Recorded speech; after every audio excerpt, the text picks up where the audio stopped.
Hi, my name is Celadon Work. I'm here at the Carrollton Public Library, and I'm here to talk about a couple of books. We've had a lot of books about anti-racism be very popular right now, and some of those books, like White Fragility by Robin DiAngelo, Stamped by Ibram Kendi and Jason Reynolds, or How to Be an Anti-Racist by Ibram Kendi, are all great books, but a lot of them have a lot of holds on them. And so today I'm going to talk about a couple of books that you can check out that have less holds on them, so you can read something pertinent while you're waiting for those other books. The first book I'm going to talk about is called White Rage: The Unspoken Truth About Our Racial Divide. It's by Carol Anderson, and it's really interesting. So basically, Carol Anderson, who's a historian, shines a light on all these points in history where African Americans made really great civil rights strides, things like the 13th Amendment and Brown v. Board of Education, and how when these great things happened, there was this immediate, deliberate pushback, things like Jim Crow laws and voter suppression, to try to take back what had just been given. It's a really great way to see history that's not always kind of shown in this light in textbooks. I really recommend it.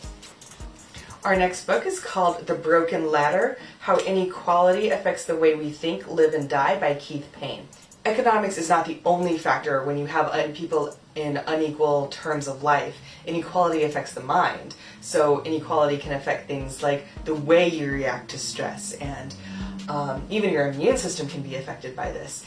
Keith Payne does a great job of going into it, having psychological studies and scientific studies to back up what he says. If you want to kind of learn more about why inequality is such a big deal from a psychological standpoint, this is a great book to start with.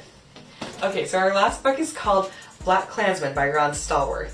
It's super interesting. It's a memoir. It's basically about how Ron Stallworth was the first black detective in the Colorado Springs Police Department, and he was looking for subversive activity in his city, and he came across an ad for the Ku Klux Klan, and they were like, hey, do you want to join the Ku Klux Klan? You should call this phone number. And he was like, I will call that phone number. So he calls the phone number, and it's kind of about what happens after he calls that phone number. So it's a great book, and if you're someone who doesn't like to read but decided to watch this video anyways, guess what? It comes with a movie! The movie was directed by Spike Lee. It has John David Washington as Ron Stallworth, the main character. It even has Kylo Ren. Adam Driver in it as well. It's a great movie, certified fresh on Rotten Tomatoes. So if you're not a book person, but you want to watch a movie, I don't know why you're watching this Book Buzz, but here's a movie for you. If this subject interests you, check out our Book Buzz newsletter for even more information. Thanks for listening, everybody. Stay safe.